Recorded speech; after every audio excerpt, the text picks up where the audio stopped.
नमस्कार। Between the lines with Niranjan में आपका स्वागत है।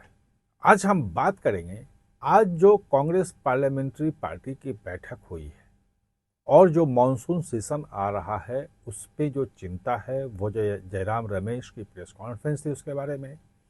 और पिछले कुछ समय से तमाम कांग्रेस के नेताओं के बयान में देख रहा हूं, फॉलो कर रहा हूं। जयराम रमेश ने कई चैनलों को जो है वो अपना इंटरव्यू दिया है, लंबा लंबा 1-1 घंटे का 40 मिनट का इंटरव्यू दिया है। सबको मैं बहुत करीब से फॉलो कर रहा था और उस फॉलो करने में एक बात तो क्लियर हो गई है कि कांग्रेस के अस्तित्व पे एक बड़ा संकट जो है, बड़ा सवाल जो है वो आ रहा है। जो कांग्रेस सोच रही थी कि 2029 में चूंकि चौथे टर्म के लिए 3 टर्म पूरा हो चुका होगा मोदी का, एंटी इनकम्बेंसी होगी। 2024 वाली अगर एंटी इनकम्बेंसी बढ़ी तो राहुल गांधी के प्रधानमंत्री बनने का रास्ता साफ हो सकता है। और वो 2029 में रास्ता साफ होगा या नहीं होगा, ये इसी मॉनसून सेशन में तय होगा। ये मॉनसून सेशन उनका रास्ता रोक सकता है। मैंने जो बहुत सारा चीजों को देखा, समझा, पढ़ा, उसके बाद योगेंद्र यादव को भी सुना।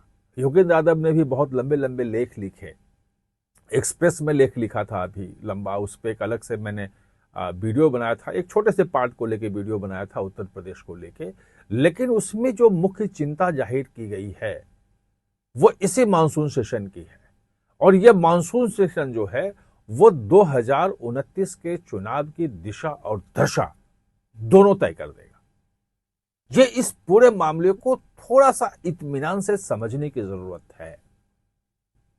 दरअसल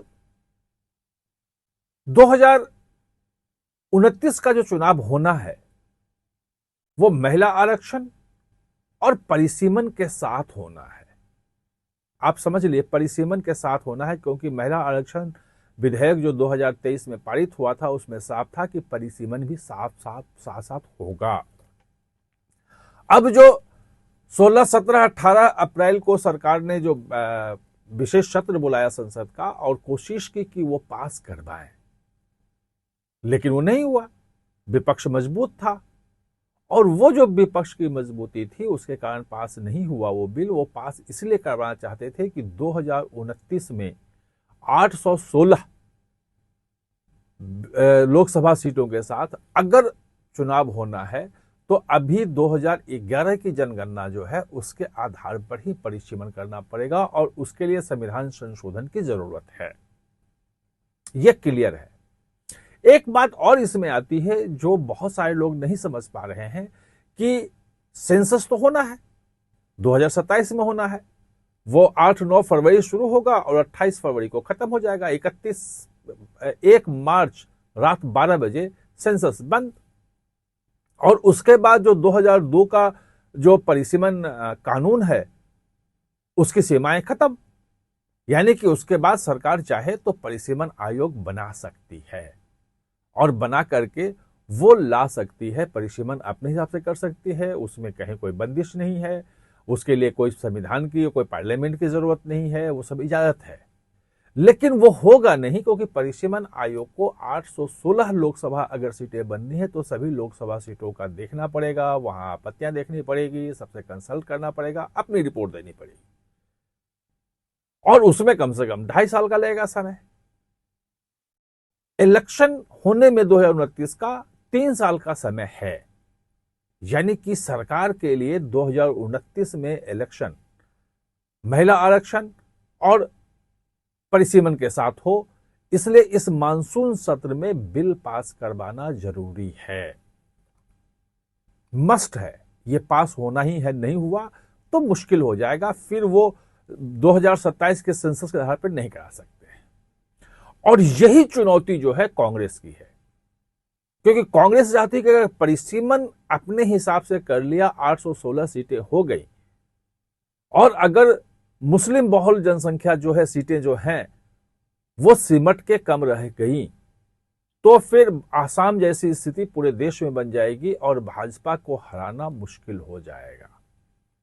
इसलिए आपने जयराम रमेश को हर जगह देखा, वो हर जगह जो तर्क दे रहे हैं वो यही कह रहे हैं कि हम जो हैं, और प्रियंका गांधी ने भी जो संसद में बोला था विशेष सत्र में, वो यही कि हम महिला आरक्षण के खिलाफ नहीं है, दिखना भी नहीं चाहते हैं, हो भी नहीं सकते हैं, महिलाएं आजकल बहुत ज्यादा वोट दे रही हैं, लेकिन वो ये चाह रहे हैं कि परिसीमन न हो। 543 सीटें जो हैं उसी पे सामान्य से अभी महिला आरक्षण दे दो, 182 सीटें महिलाओं के लिए आरक्षित कर दो। क्यों? क्योंकि अभी के समय में 125 से 150 कह सकते हैं सीटें ऐसी हैं जो मुस्लिम तय करते हैं कि कौन जीतेगा। उसमें मतलब निर्णायक मत जो है मुसलमानों का होता है, और सारा देश जानता है, हम आप जानते हैं, छुपाने की कोई बात नहीं है कि मुस्लिम भाजपा को हराने के लिए किसी भी पार्टी को एकजुट होकर वोट देगी जो कैंडिडेट जीत रहा हो। यानी कि ऐसे में केवल 400 सीटों पे लड़के और भाजपा को जो है वो 272 की पार करना है, और अगर कहीं उत्तर प्रदेश जैसी गड़बड़ी हो गई तो 240 में सिमट गई 2024 में। अगर ये सीटें 815-16 हो जाती हैं, 816 जैसा प्रस्तावित है, और मुस्लिम बहुल सीटें भी जो हैं वो भले 150 रह जाएं, भले 250 हो जाएं, अगर परसेंटेज कम हो जाता है तो भाजपा के जैसे आसाम में हुआ वैसे भाजपा के लिए हिंदू बहुल सीटों पे वहां पे वोट मिल सकता है, खिलाफ जा सकता है, आ सकता है, सब कुछ सही हो सकता है, लेकिन भाजपा की जीत की उम्मीद तो है। मुस्लिम बहुल सीटों पे तो कोई उम्मीद ही नहीं है। प्रधानमंत्री ने कोशिश की थी कि पसमंदा मुसलमान को साथ जोड़ो, सब कुछ करो। हैदराबाद वाली जो राष्ट्रीय कार्यकारिणी की बैठक थी, मैं था वहां पे, जहां यह बात आई थी कि पसमंदा मुसलमान के पास जाना है, लेकिन कोई फायदा नहीं हुआ। बाद में बीजेपी ने उसे छोड़ दिया, क्योंकि मुस्लिम एकजुट होकर के बीजेपी के खिलाफ वोट करते हैं। तो ये मानसून सेशन में अगर कांग्रेस परिसीमन विधेयक को रोकने में सफल रही, तब तो उसके संभावना है कि 2029 में सरकार आ सकती है। खुद उनके जयराम रमेश के इंटरव्यू सुनेंगे, सब कुछ उसी से क्लियर हो रहा है, उन्हीं के बातों से क्लियर हो रहा है। मैं अपने तरफ से कोई आरोप नहीं कर रहा हूं। और अगर नहीं हुआ तो जैसा योगेंद्र यादव कहते हैं कि फिर लोकतंत्र नहीं है, ये तो क्या उन्होंने शब्द प्रयोग किया, ऑटोक्रेटिक डेमोक्रेसी या डेमोक्रेटिक ऑटोक्रेसी, इस टाइप से शब्द प्रयोग किया। तानाशाह, लोकतांत्रिक तानाशाह जो है वो तानाशाही व्यवस्था हो जाएगी, जिसमें वही पार्टी जीतेगी, विपक्ष का कोई मतलब नहीं है। और फिर वो कहते हैं कि भाई हमें रेसिस्टेंस करना पड़ेगा, छोटे छोटे प्रतिरोध करने पड़ेंगे, विरोध करने पड़ेंगे, धरना प्रदर्शन जो है वो चलना पड़ेगा, वो तमाम चीजें वो कहते हैं। और राहुल गांधी ने भी जो 8 जून को जो बैठक थी इंडिया गठबंधन की, उसमें यही कहा था कि कांग्रेस जो है वो रेसिस्टेंस की पार्टी है। यानी कि वो भी मान रहे हैं, खासतौर पर तब मान रहे हैं जब 22 जो हैं वो सांसद तृणमूल के टूट के आ चुके हैं, वो nationalist citizens party of India में वो शामिल हो चुके हैं, वो संख्या बढ़ गई है। जो शिवसेना उद्धव ठाकरे गुट के टूटे हैं 6, उनकी संख्या बढ़ गई है। जो सुप्रिया सुले ने जो कह दिया है वो साफ साफ संकेत दिया है कि भाई वो जा सकती इधर, अगर उठ के 8 आ जाते हैं तो 332 तो वैसे ही पहुंच जा रहे हैं। ये पिछली बार 352 की जरूरत थी और 528 उपस्थित थे उसमें 2/3 के लिए, और अगर 543 हुए तो 362 की जरूरत पड़ेगी। यानी कि केवल 30 सीटें कम हैं।